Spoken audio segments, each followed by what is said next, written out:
Boa noite, meu nome é Marcela Vitoriano, sou professora de Direitos Humanos aqui do Proevidência Concurso. Hoje nós vamos falar de uma legislação estadual. A Lei 14.170 de 2002 é uma lei de Minas Gerais e ela vai trazer uma punição para ato discriminatório contra a orientação sexual. Então, aquela pessoa que discriminar a outra em razão da sua orientação sexual, essa legislação ela prevê uma forma de punição. Mas qual que é o tipo de pessoa que pode ser objeto de punição? A legislação traz que quem vai ser o infrator é a pessoa jurídica. Qual que é a diferença entre pessoa física e pessoa jurídica? Pessoa física somos nós, né? As pessoas como o nome já diz, com o corpo, né? A pessoa jurídica é aquela pessoa que o ordenamento jurídico e o direito permitiu criar. É uma abstração jurídica. Então, quando essa lei, ela traz a punição não da pessoa física, não do ato discriminatório de uma pessoa física, mas das pessoas jurídicas. Quem são as pessoas jurídicas? Nós temos pessoas jurídicas de direito privado, e nós temos pessoas jurídicas de direito público. Dentro do direito privado, nós temos as empresas, né, comerciais que exercem atividades comerciais, e aí tem lá no Código Civil, tem as várias variações aí dessas empresas, e nós temos outras pessoas jurídicas, fundações, associações, tudo isso é pessoa jurídica de direito privado. E dentro do direito público, nós temos o quê? O próprio Estado, né? União, Estado, município e todas as entidades públicas que o próprio Estado criou, como autarquia, fundação pública, empresa pública e sociedade de economia mista. Então, essa lei estadual, ela vai falar que tanto a pessoa jurídica de direito público quanto a pessoa jurídica de direito privado vai sofrer sanção no caso de discriminação em razão da orientação sexual de uma pessoa. Aqui a legislação, lembrando que é uma punição não de natureza penal. Nós não estamos falando de um crime, é uma punição de natureza administrativa, tá? Então, se cair isso na prova, não é um crime, é uma punição de natureza administrativa. Então, o objeto da norma é o quê? Ele vai tutelar a discriminação contra a orientação sexual. No edital de soldado é a única legislação estadual que a gente tem no nosso edital, tá?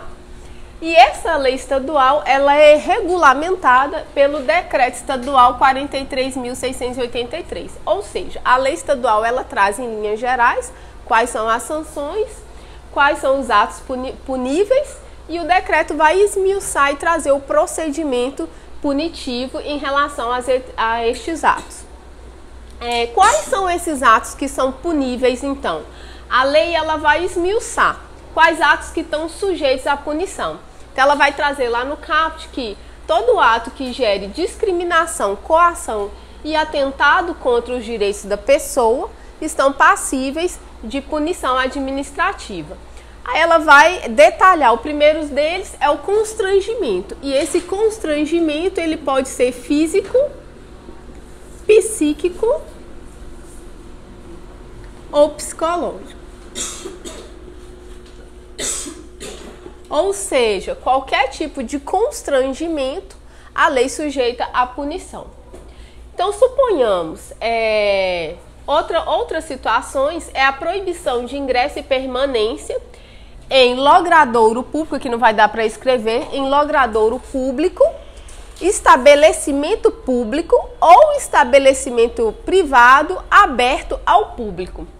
Então, suponhamos, estamos numa boate. Uma boate é o quê? Um estabelecimento privado, mas que é aberto ao público, correto? Então, suponhamos que aquela boate, ela impeça o ingresso de uma determinada pessoa em razão da sua orientação sexual. Nesse caso, ela vai estar sujeita às punições aqui da lei. Ou mesmo naquele ambiente causar um constrangimento, também vai ser sujeita à punição, tá? Aqui também nós temos isso, preterição ou tratamento diferenciado nesses estabelecimentos. Então, se a pessoa já está lá dentro, já está ingressando, mas ela está ali usufruindo, por exemplo, em algum parque, mesmo que público, e ela está tendo ali um tratamento diferenciado em relação da sua condição, dessa sua orientação sexual, também vai caber a punição da entidade ali que é responsável pela gestão daquele lugar, tá? Outra questão é a coibição de manifesto em área pública. E aí, nesse caso, é a questão mesmo lá vinculada ao direito de manifestação, né? A liberdade de manifestação. Também está sujeito. Outro caso interessante que a lei coloca, que está sujeito à punição, é no caso do exercício de contratações na esfera civil. Então, se a pessoa ela quer contratar, seja para compra, para alugar, ou para fazer empréstimo de bem móvel ou imóvel, lembrando aqui, bem móvel ou imóvel,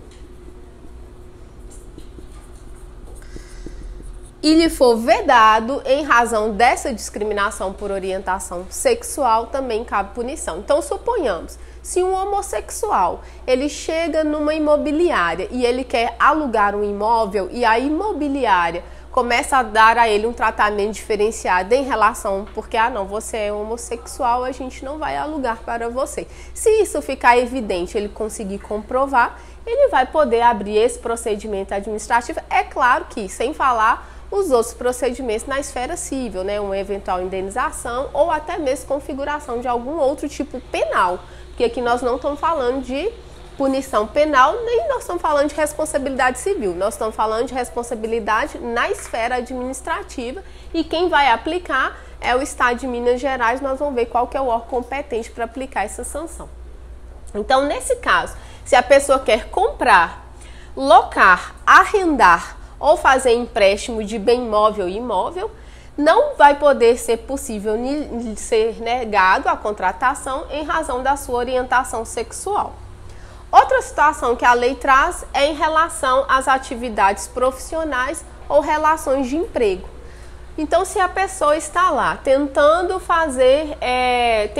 ser admitida numa vaga de emprego, se ficar claro que ela está sofrendo discriminação ou um constrangimento em razão dessa sua orientação sexual, também vai caber aí a punição. Então, é tanto para a demissão, punição e o impedimento de acesso ao cargo ou tratamento diferenciado. Então, vejam bem, são várias as hipóteses em que uma relação no ambiente de trabalho, isso pode acontecer. Então, às vezes a pessoa já é empregado, mas ali no ambiente ele está sofrendo algum constrangimento, seja do superior ou do colega, mas lembrando que a legislação ela coloca isso, né? Ela coloca claro que o ato discriminatório ele é de qualquer empregado ou diretor ou quem tenha cargo ali na empresa.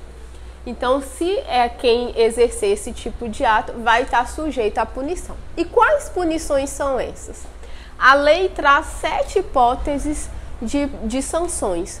Lembrando mais uma vez, são sanções administrativas.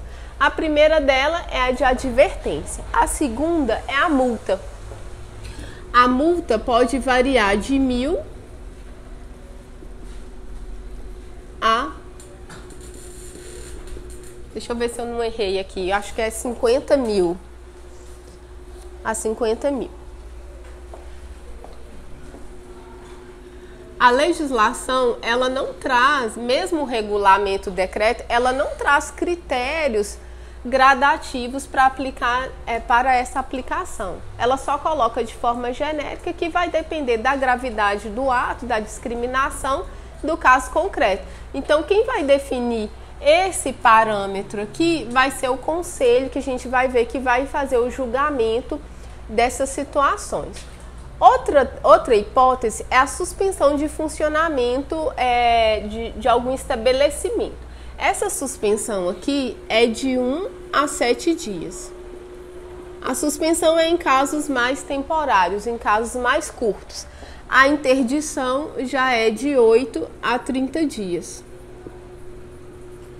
Então, suponhamos o caso exemplar da boate que eu falei. A decisão pode ser por fechar a boate como punição por um período de 30 dias. Aqui nós temos a inabilitação a crédito estadual. Então, suponhamos, uma empresa, ela quer se beneficiar de algum programa, suponhamos do BDMG, por exemplo. O BDMG está com uma linha de crédito para oferecer para as empresas. E aí, se a empresa tiver sido sofrida uma punição, pode ser-lhe vedada a concessão desse tipo de crédito. Outra situação é a rescisão de contrato administrativo. Então, se a empresa ela possuir um contrato com a administração pública, por exemplo, se for uma empresa que ela presta serviço para a administração pública e ela gerar um constrangimento, suponhamos, deixa eu pensar um caso aqui, uma empresa que ela fornece alimento para os presídios. Então, nessa situação que ficar constatado e ela fornece, ou seja, tem um contrato administrativo para ela fazer esse fornecimento de alimento. E se ficar comprovado que ali em decorrência de relação ali de trabalho nessa empresa, ela causou algum constrangimento e ela causou esse ato discriminatório e ela for punida, o contrato administrativo dela pode ser rescindido. Quando a gente fala em rescisão, a gente está falando em extinção do contrato administrativo. E aí vai ser uma rescisão por culpa, e ele não vai ter muitos direitos aqui de reclamar, porque vai ser uma rescisão punitiva. A última hipótese é a inabilitação para a concessão de benefícios fiscais. Então, as empresas também que forem condenadas, elas podem ter ali ser vedado alguma anistia ou algum outro crédito de natureza fiscal. Então, todas essas hipóteses são hipóteses de sanções e elas podem ainda ser cumulativas. Pode ser que se aplique a multa e a suspensão, por exemplo, ou que aplique a multa mais a rescisão do contrato com a administração pública. É possível que aconteça isso, o conselho que vai avaliar.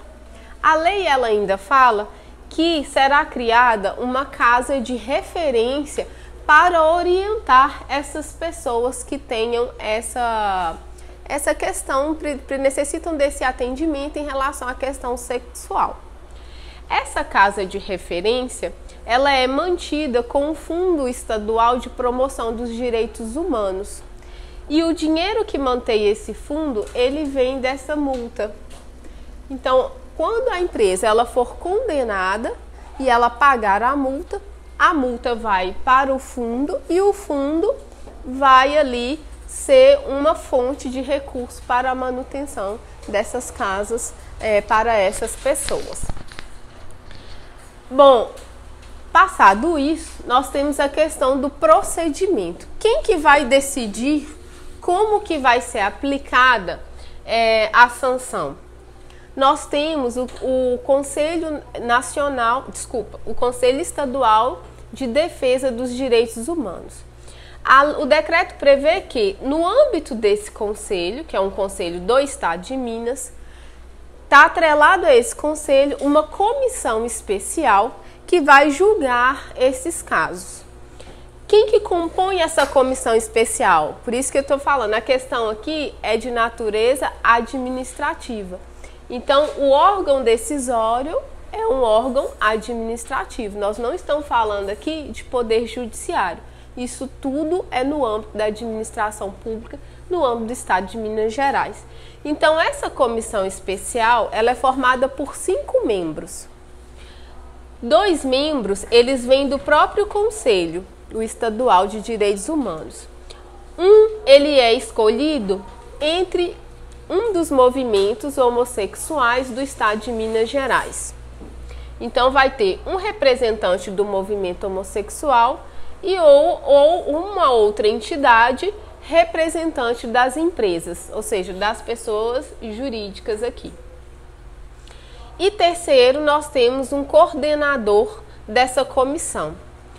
O decreto, ele coloca uma secretaria que não existe mais, né? O Estado sofre constantemente por reformas administrativas. Mas a secretaria que vai estar atribuída a essa função é a Secretaria de Desenvolvimento Social, atualmente a SEDES. Mas isso vocês não precisam preocupar, que esse rigor não vai ser cobrado na prova. Então, vai ter uma pessoa indicada dessa secretaria, que vai ser o coordenador da comissão, um do setor empresarial, um do setor homossexual e o outro do próprio conselho, para tentar aí equilibrar essa decisão. Então, o que acontece? O que essa comissão vai fazer? Ela vai receber a denúncia, seja de alguma entidade da sociedade civil que atua nesse setor, né, defendendo o direito dessas pessoas, ou pela própria pessoa ali que foi ofendida, né, que foi constrangida, sofreu o ato discriminatório. Aí ela vai fazer a denúncia no âmbito do Estado, na comissão, e vai ser apurado, ser aberto todo o processo. É claro que vai ser aberto o contraditório e ampla defesa, né, isso é obrigatório pela nossa Constituição. E aí, ao final, a comissão vai decidir, dentre essas sanções que estão previstas, quais serão aplicadas. Dessa decisão da comissão, cabe recurso. E o recurso vai para onde? Vai para o plenário do próprio Conselho Estadual ou para o secretário de Estado. Na verdade, isso ficou até um pouco, no meu entender, ficou um pouco de falha na legislação, porque ela fala que pode ser enviado para o plenário e secretário. Provavelmente o regimento interno vai esclarecer isso aqui, mas também isso não é objeto da prova de vocês. Então, cabe recurso. Esses membros aqui dessa comissão, eles são designados por um mandato de 2 anos. E essa normalmente é a regra, né? E normalmente nesses conselhos estaduais, 2 anos, e podem ser reconduzidos somente mais uma vez. Ou seja, eles podem ocupar o cargo novamente por mais 2 anos. Você quer perguntar? Caso se tratar de uma empresa que desfez de um funcionário por essas condições. E se essa mesma empresa ela teve reincidência em desfazer de outros funcionários, a multa, a advertência pode ser agravada? Sim, aí por isso que eu falei, aqui o decreto ele não traz muito critério, ele só fala que vai depender da gravidade da situação específica de cada caso. Isso vai ser avaliado, então se for inclusive um ato discriminatório de uma forma mais coletiva, então é claro que a multa vai ser também mais pesada, né? Mas basicamente é isso que tem na legislação. Outra coisa que a legislação fala também é algo comum, que nessas situações, havendo condenação, o Ministério Público será comunicado. Por que o Ministério Público é comunicado? Porque muitas vezes uma situação dessa envolve outras ilegalidades. Então aí o Ministério Público pode avaliar e ver se também isso não é caso de configuração de crime e aí tomar as outras medidas cabíveis, tá? Então basicamente é isso, essa lei é muito fácil, é muito tranquila, é muito claro. Lembrando que é bom decorar cada um desses detalhes, porque na hora da prova altera o valor da multa, altera o período da suspensão ou da interdição, tá? Então essas coisas vocês têm que guardar e prestar atenção na hora da prova, tá? Muito obrigada, meu nome é Marcela, vamos encerrar. Boa noite, meu nome é Marcela Vitoriano.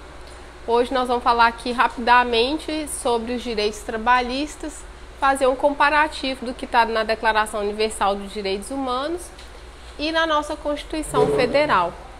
Os direitos trabalhistas, né, entram como na categoria de direitos fundamentais e estão previstos no artigo 7º da nossa Constituição. A Declaração Universal, ela traz esse rol de direitos trabalhistas. Ela reconhece o direito ao trabalho, a possibilidade, a liberdade de escolha, de se escolher qual o seu trabalho, condições justas e favoráveis ao trabalho, proteção contra o desemprego, a igualdade de remuneração em situações iguais, a liberdade de associação, o direito de repouso e lazer, jornada limitada e férias. Lembrando que a declaração ela não vai trazer esse detalhamento sobre a questão das férias, da jornada, do direito a repouso e do lazer. A nossa Constituição ela vai trazer de forma mais detalhada. E a primeira situação que a Constituição vai trazer aqui no inciso 1 é a proteção da própria relação de emprego. Como assim a proteção da relação de emprego? Significa o quê? Que a relação ela é protegida pelo todo o sistema jurídico, né? Então, havendo ali uma situação de rompimento indevido, tem a proteção e na questão também das verbas rescisórias, indenizatórias. Outro direito que nós temos aqui é o direito ao seguro-desemprego. E aí, é claro que isso o governo vai regulamentar, a depender da situação, como que é a concessão desse seguro-desemprego. Mas o seguro-desemprego é um direito aqui garantido na nossa Constituição. O famoso FGTS, lembrando aqui, gente, que o artigo 7º, nós estamos falando das relações de trabalho privadas, dos contratos privados. Nós não estamos falando das relações com a administração pública, salvo se for a do regime, né, seletista. Então, essas aqui são o que a gente chama do regime seletista. Por que seletista? Que é o regime da consolidação das leis do trabalho. Então, se for um regime estatutário, ou seja, um regime fundado no estatuto de servidores públicos, é outros direitos. Embora a própria Constituição ela vai trazer ali o rol desses direitos que são cabíveis a esses servidores. Aqui no artigo 7º nós estamos falando dessas relações de trabalho privadas. O que mais que nós temos? Nós temos o salário, garantir o salário mínimo. Então, necessariamente, o empregador ele deve observar o salário mínimo fixado no âmbito nacional. Nós temos a questão do piso salarial também como um direito de cada categoria, e aí cada sindicato, né, vai fixar aí por meio de convenção, junto com o setor, o empregador, vai fixar aí a questão do piso. 13º salário é uma garantia também.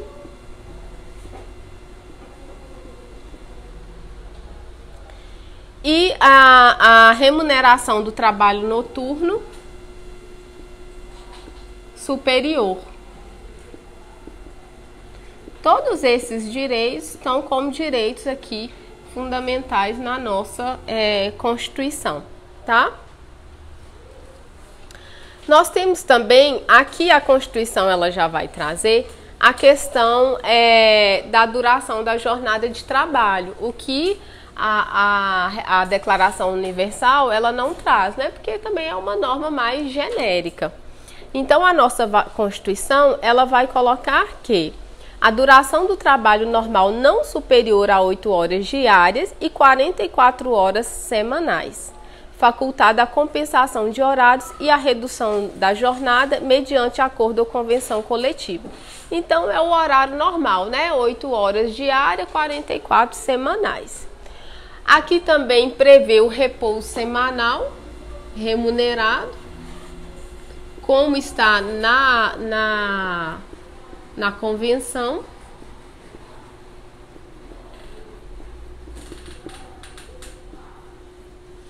E nós temos também a questão que está prevista na Constituição, a licença paternidade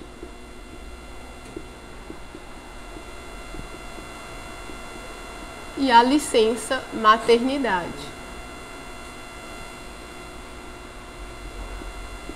Então vejam bem, a Constituição ela traz um rol enorme de direitos trabalhistas. Isso por quê? Por causa de toda a história de luta, né, da classe contra a questão trabalhista. Nós temos também a questão do aviso prévio, é outra coisa que deve constar aqui. Gente, eu tô pulando, tá? Porque nós estamos falando só dos mais importantes. O aviso prévio, que é o comum, né? Então, se a pessoa vai sair, o empregador vai demitir, então ele obrigatoriamente ele tem que pagar o aviso prévio para que ele possa sair ali, ter esse direito e receber a questão do fundo, né? As férias também, onde que eu vou colocar aqui? As férias sempre remuneradas, né?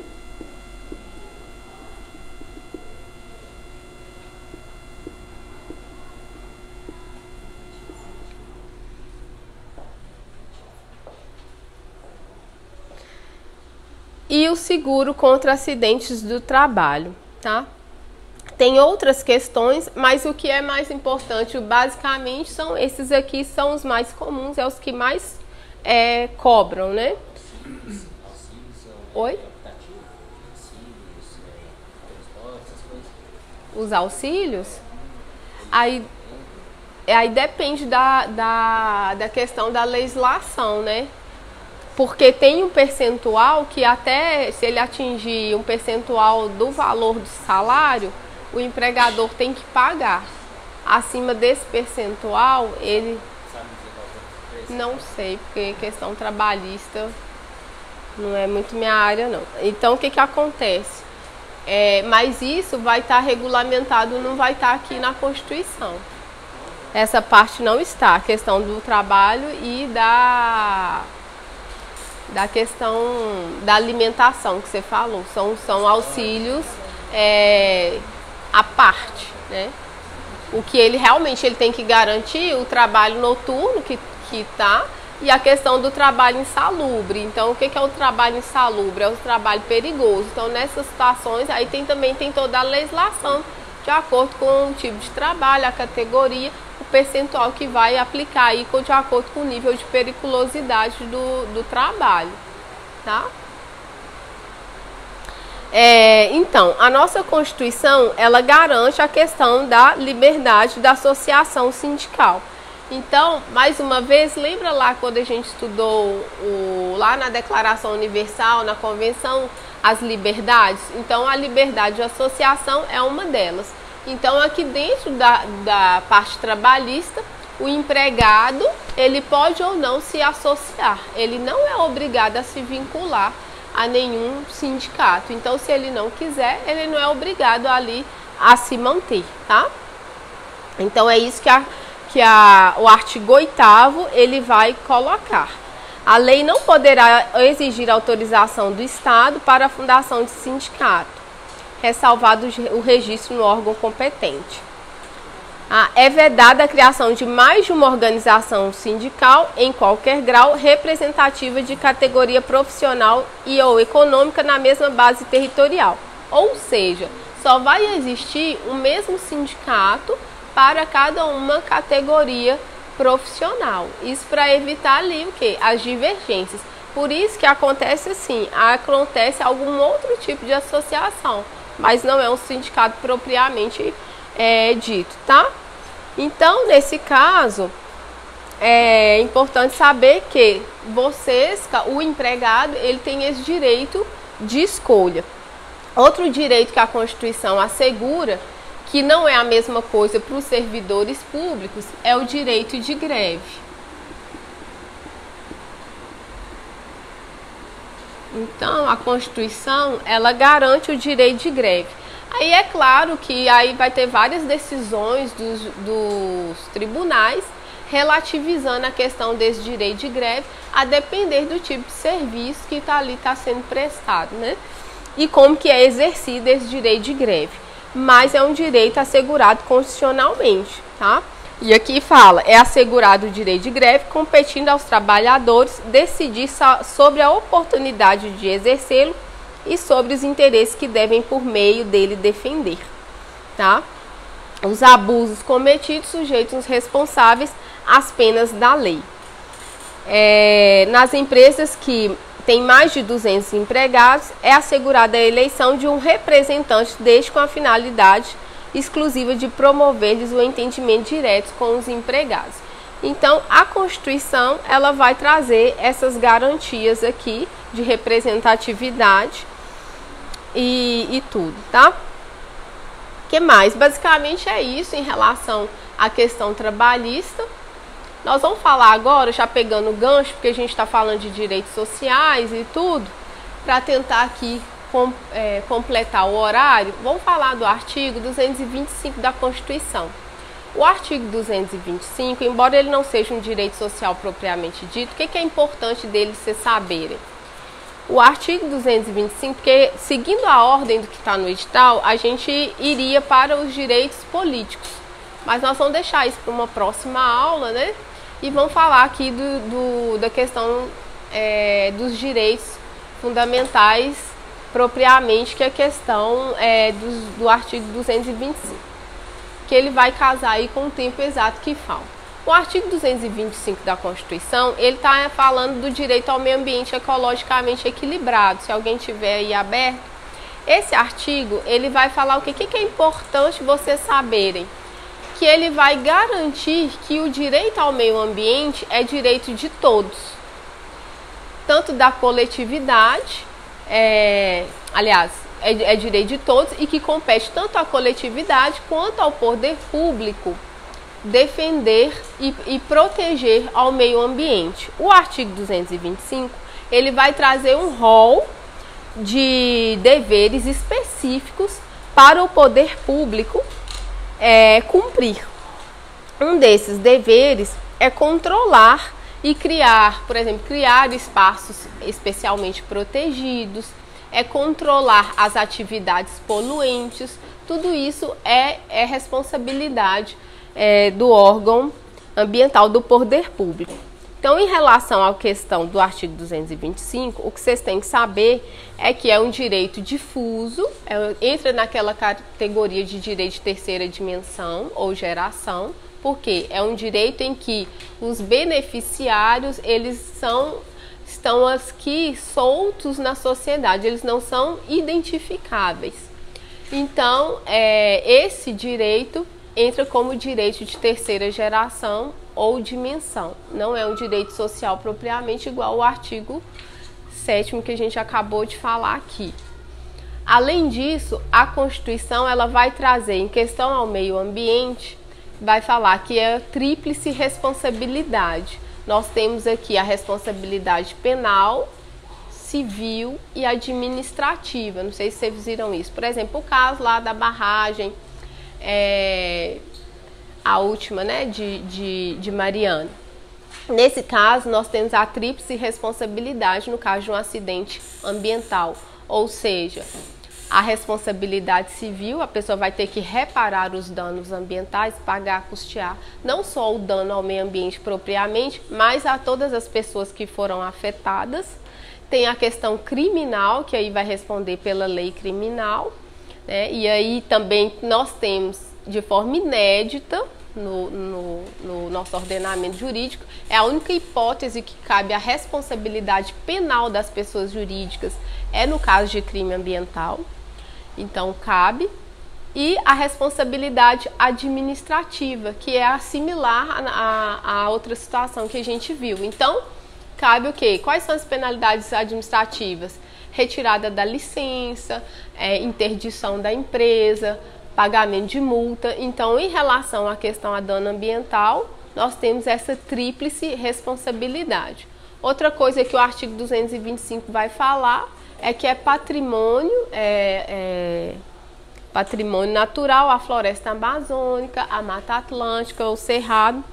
Isso também está lá no artigo 225, tá?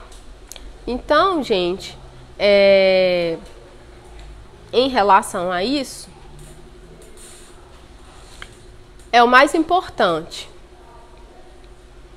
Vamos passar pro artigo que fala da família, que aí a gente já mata. O que é a Declaração Universal de Direitos Humanos? Ela fala sobre a família. Alguém lembra? Ela fala que cabe a todos, desde que maiores, não fixa a idade, de contrair uma família e firmar o matrimônio, não é isso? E que, em relação aos filhos, o que fala lá na Declaração Universal? Que não pode haver diferenciação em relação a questão se foram constituídos ou não, se foram frutos dentro de uma relação matrimonial ou fora, né? Não pode haver essa distinção. De certa forma, esses direitos vão estar previstos na nossa Constituição. O artigo 226, ele vai tratar da família. E é interessante porque quando a gente pega a história para falar da família, a Constituição mostra isso muito claro, né? Que traz essa nova ideia dos direitos humanos. A família hoje é uma ideia de que não é mais a família chamada de família monoparental, ou a família patriarcal. Hoje o nosso ordenamento jurídico, ele reconhece qualquer tipo de família. Então lembra quando eu falei da violência familiar? Família não é só necessariamente aqueles que têm vínculo consanguíneos, mas são todos aqueles em que há uma construção de uma relação de afeto. Então, nesse sentido, por exemplo, o Supremo já deu entendimento que é plenamente possível a família constituída por quê? Por casais homossexuais. Tanto é que hoje se permite a adoção por um casal homossexual. O artigo 226, ele vai falar que, assim como está na Declaração Universal, que a família é a base da sociedade, ela é o núcleo primário de toda a sociedade. Vai falar que o que mais? Que o casamento é civil e gratuita a celebração. Então, em termos jurídicos, o que importa, em termos jurídicos, é o casamento civil. O religioso, eventualmente, aí a norma vai trazer como que essa conversão pode ser religioso com efeitos civil. O que é mais importante a gente falar da família também? Cabe ao Estado dar toda a assistência para a família em caso de necessidade. E na relação familiar, nós temos, muito claro, lembra lá dos 3 valores que a gente falou da Declaração Universal da Revolução Francesa? A solidariedade e a fraternidade, ela está muito forte aqui na questão da família. Então, nesse sentido, nas relações familiares, um tem que auxiliar ao outro. E quem são os mais vulneráveis numa relação familiar? As crianças e os idosos. Então, nesse caso, cabe a família como um todo prestar essa mútua assistência.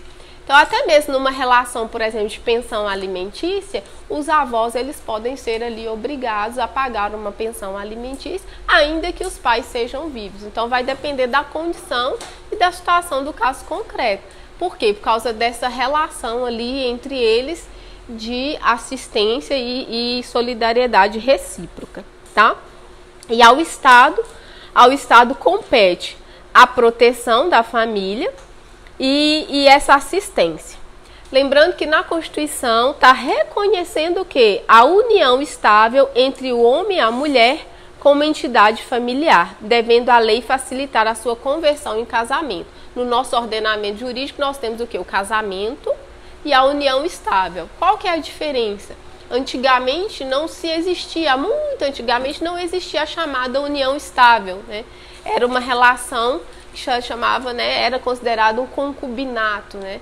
Era a tal da concubina. E isso evoluiu de tal forma que, em que há essa relação, ela não é uma relação, vamos colocar assim, espúria, né? De uma relação como amante ou com uma pessoa que já tem uma relação. A união estável hoje, ela é quase equiparada ao casamento. A diferença praticamente é em relação à questão de herança e a questão documental, mas há, nesse sentido, a Constituição facilitar esse reconhecimento dessa união estável.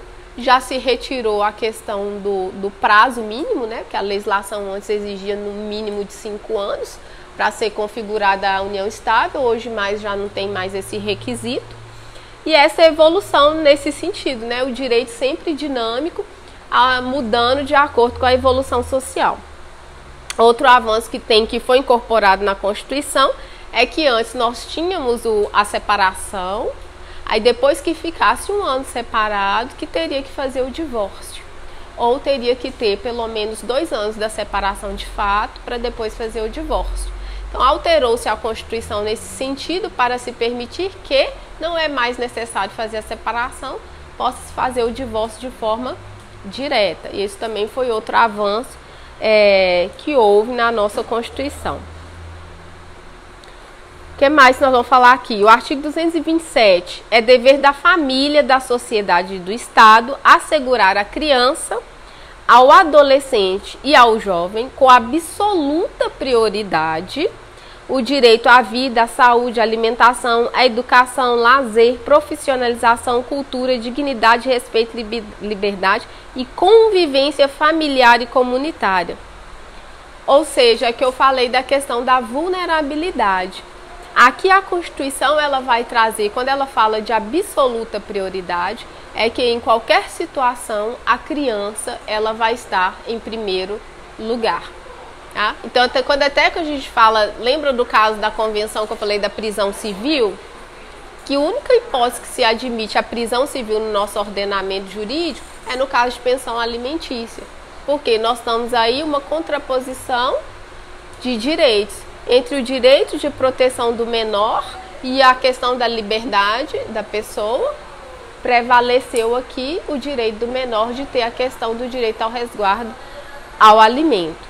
Então, o Estado tem esse dever, né? Vocês estão estudando lá o ECA, de dar assistência para a criança, mas também é dever da família cuidar das crianças.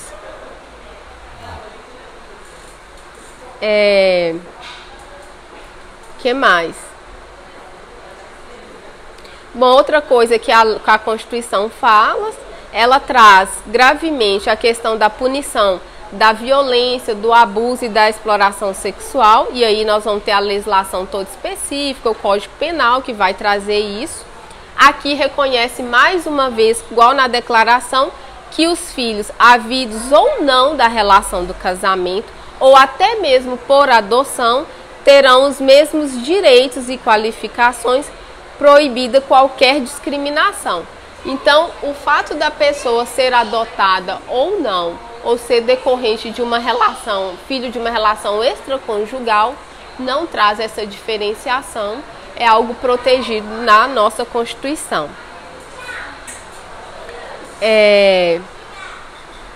Aqui vai falar, né, que a questão está na nossa Constituição na família, a questão dos inimputáveis penalmente, que é o que se discute no Congresso Nacional constantemente para se reduzir a maioridade penal de 18 para 16 anos.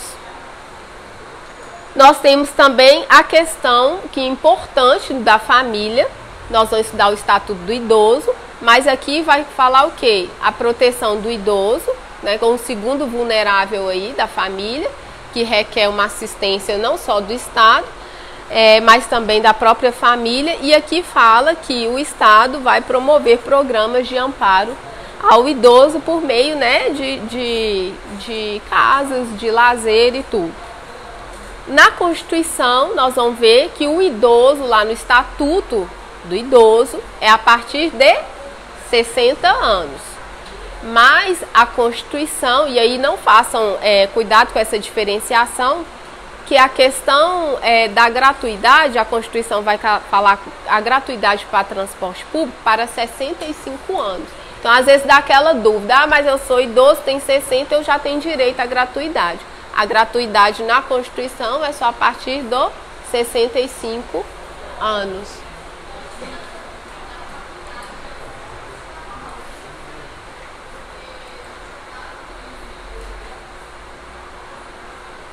Bom, gente, vamos ver o que dá mais para falar aqui. Eu estou evitando ficar lendo porque, né, é bem cansativo. O que é importante também saber em relação à criança? Que o Estado vai garantir aqui assistência integral à saúde da criança e vai ter a questão que garantir os direitos previdenciários e trabalhistas, e no artigo 226 vai prever a idade para o trabalho. Cadê aqui? O direito à proteção especial abrangerá os seguintes aspectos: idade mínima de 14 anos para admissão ao trabalho, observado o disposto no artigo 7º. Então, aqui no artigo 226 vai falar que é possível a questão do menor aprendiz a partir dos 14 anos, tá? Garantia de acesso ao trabalho pelo adolescente e jovem. Garantia de pleno e formal conhecimento da atribuição do ato infracional. Por que é ato infracional? Porque menor de idade, ele não é sujeito ao crime, ele é sujeito à penalização por ato infracional, que está lá previsto no Estatuto da Criança e Adolescente, tá? A questão dos princípios: obediência aos princípios de brevidade, excepcionalidade e respeito à condição peculiar de pessoa em desenvolvimento quando a aplicação de qualquer medida privativa de liberdade. Então, é outra garantia da Constituição de que, no caso de punição por ato infracional, ter considerado a situação dele como pessoa em desenvolvimento, não como ser em formação, tá? A questão da assistência judiciária também está previsto aqui. Então, gente, basicamente é isso do artigo 226, tá? Querem falar de cultura?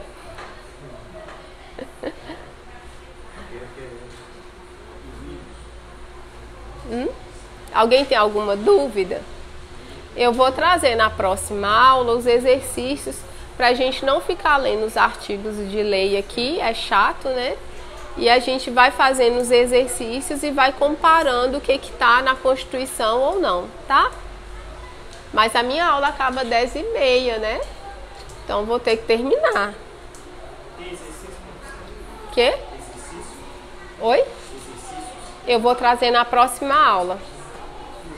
Aí o que eu vou fazer? Eu vou trazer um apanhado, tanto do que a gente já falou da Constituição, quanto o que a gente falou de todas essas legislações que estão aí. Eu vou deixar 50 minutos para fazer exercício e os outros 50 minutos nós vamos trabalhar as outras legislações que estão faltando. Ficou cortado assim porque essas legislações, elas são muito pequenas, elas são curtas, tá? E aí, na verdade, eu deveria ter trazido duas. Igual, por exemplo, o Estatuto do Idoso, aí eu já vou gastar a aula inteira, porque é um pouco maior, tá? Mas essa lei aqui, a feminicídio, tortura, são legislações pequenininhas, então não vou pegar o tempo todo da aula, tá? Então, vamos lá, gente, falar do artigo 215 da cultura. O que é a cultura? A cultura está aí entre os direitos sociais. E a cultura, ela divide entre 215.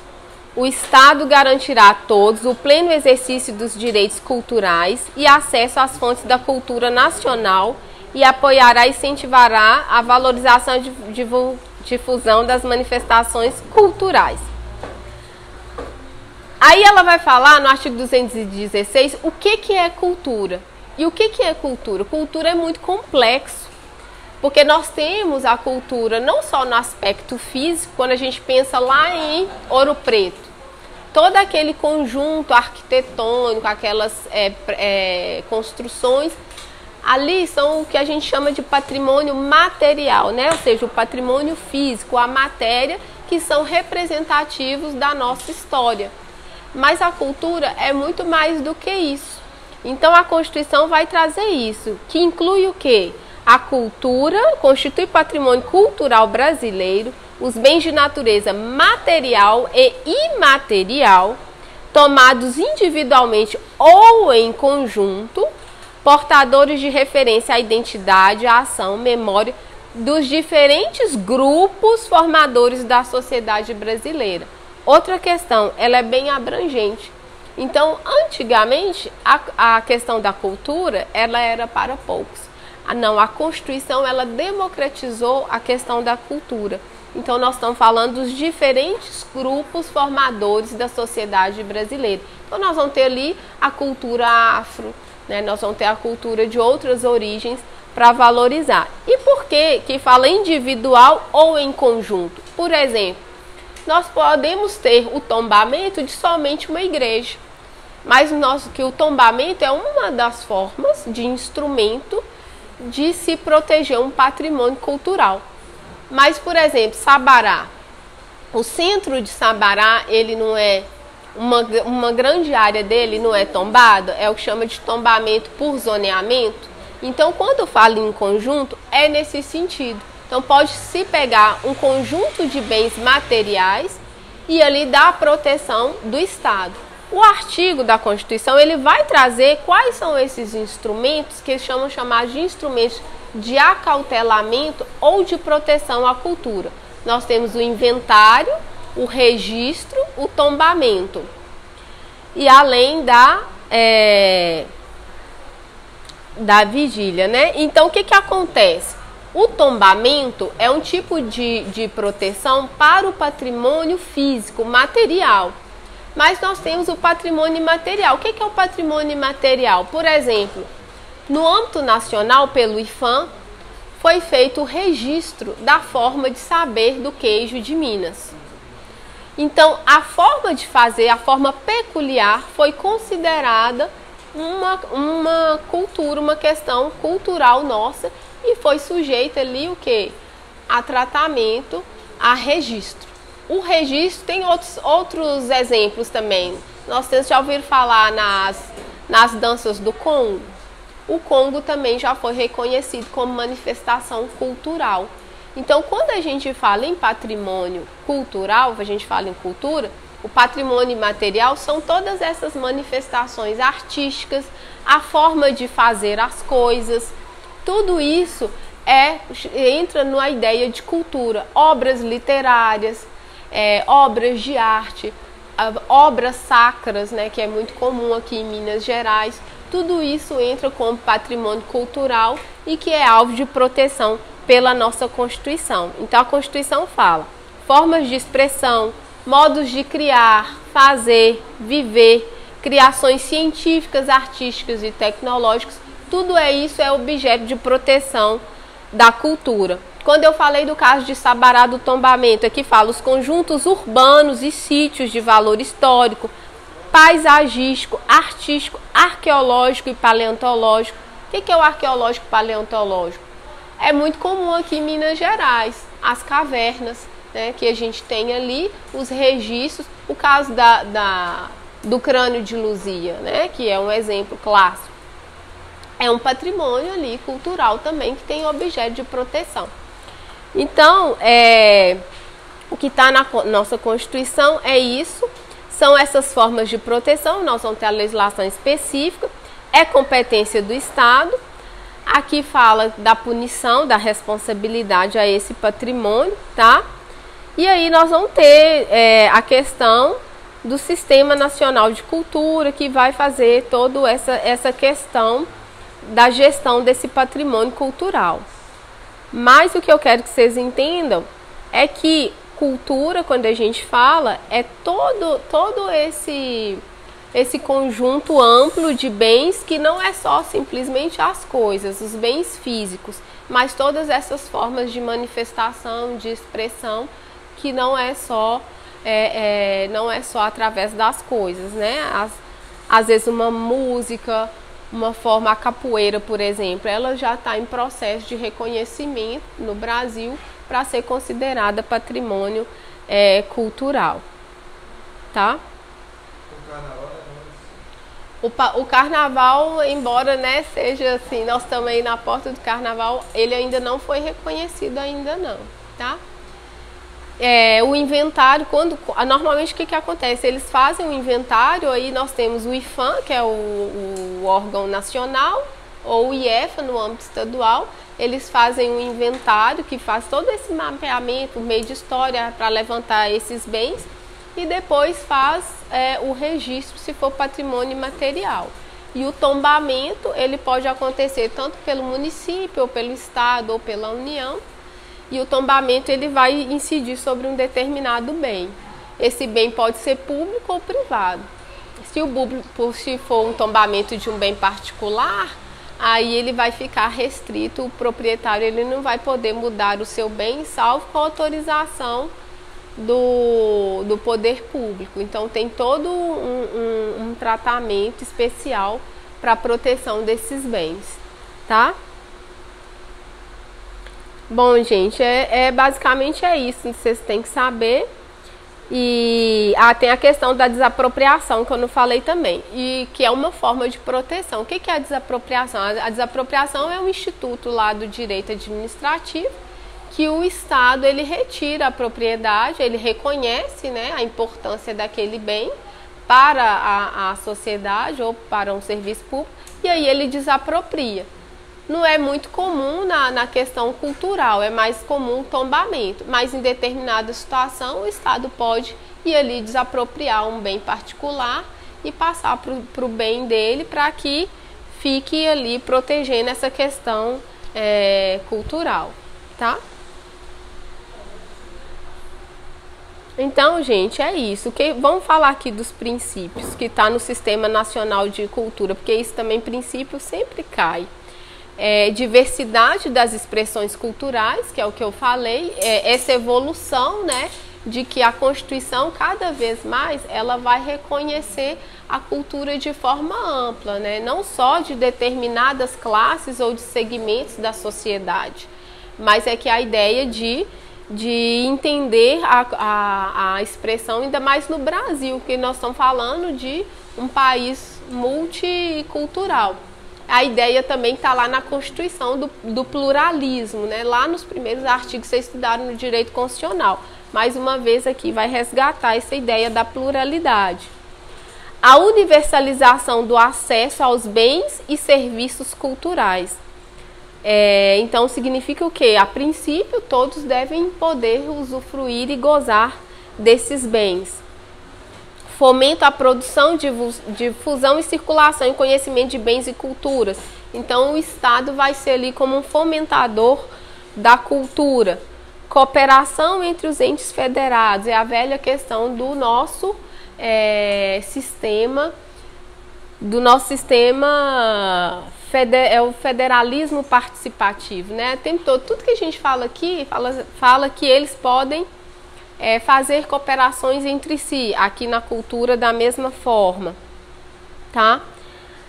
Transparência e compartilhamento das informações, então as pessoas devem ter acesso. Aí nós temos também a questão do arquivo público, que cada vez mais a proteção de documentos, tudo isso entra na ideia da cultura. Cada vez mais, até a ideia da lei da transparência entra um pouco nessa lógica, né? Das pessoas terem acesso a toda a informação que é gerada ao patrimônio, porque cada documento que a gente tem representa ali toda uma identidade histórica para a gente, tá? Democratização dos processos decisórios, com participação e controle social, e aí nós vamos ter os conselhos de cultura, tanto no âmbito federal quanto no âmbito estadual e municipal. Descentralização articulada e pactuada das gestões dos recursos e das ações, ou seja, realmente no sentido da democratização da cultura, a sociedade civil participando de todos os processos de decisão, tá? Ampliação progressiva dos recursos contidos nos orçamentos públicos para a cultura e transversalidade das políticas culturais, ou seja, a política da cultura ela ser ao máximo abrangente e pegar toda essa diversidade de cultura. Isso aqui, né, gente, a gente sabe que é o ideal, mas na prática a gente sabe que o que menos sobra é dinheiro para a cultura, né? Então, mas é só para vocês terem um pouco a lógica, porque na hora que cair na prova, eu acredito que vai cair Se cair, por exemplo, cultura, vai cair o artigo 216 falando o que é a cultura. Porque é o básico, é o fundamental, entendeu? E a questão da responsabilidade estatal em relação à cultura. Mas o edital, ele traz uma série de artigos que não faz sentido a gente ficar esmiuçando aqui, porque não faz sentido cobrar para o cargo de vocês, tá? Então, por isso também que a gente não está aqui trazendo todo um tratamento jurídico. Tá bom, gente? Semana que vem, então, eu trago os exercícios e aí eu tenho que também falar dos direitos políticos, né? Nacionalidade, partido político, isso também entra na minha parte de direito constitucional. Aí, à medida que a gente for fazendo os exercícios, a gente vê se a gente dá uma melhorada em relação à fixação desse conteúdo que está na Constituição, porque realmente é um pouco cansativo. Eu sei que vocês devem estar, né, um pouco assim, chateados e tal, mas não deixam de ler um pouquinho antes da véspera da prova, tá? Porque, infelizmente, é a literalidade de lei. E alguma dúvida que vocês tiverem, eu estou aí à disposição da matéria que já foi dada, tá?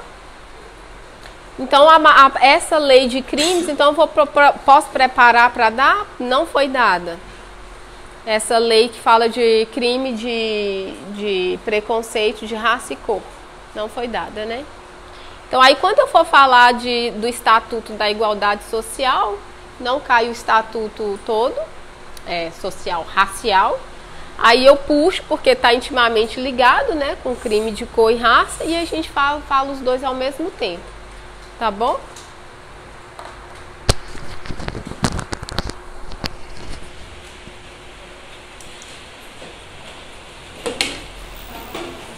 Vocês querem que inclui os exercícios do simulado para fazer também?